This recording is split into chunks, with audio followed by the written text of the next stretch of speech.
आपने एक बार power star Pawan Singh ji का एक stage show video clip viral हुआ था, जिसमें आप लोगों ने सुना होगा कि झमकावला से हुई पावर ऐसा शुरू होला, पावर यहीं पे खत्म होला।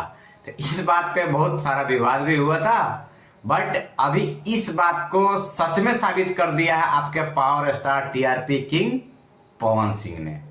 आपको विश्वास नहीं हो रहा है तो इस वीडियो को देख लीजिए।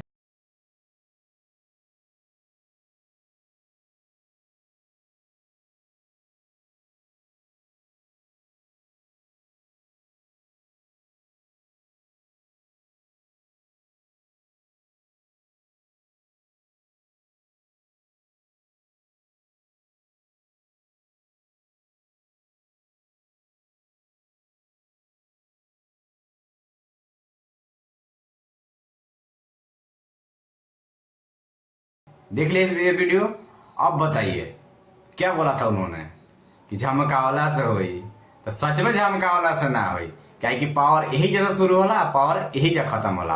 अब बताइए, साउथ के इतने बड़े सुपरस्टार आदि विशेष सर को ठुमका लगवा दिया किसके गाने पे? भोजपुरी गाने पे। तो बताइए और हुआ तो सही। अब लोग कहेगा कि पवन सिंह का चमचा। अब जिसको जो कहना कहे, जो हकीकत है सो हकीकत है। बट आपको कैसा लगा ये वीडियो?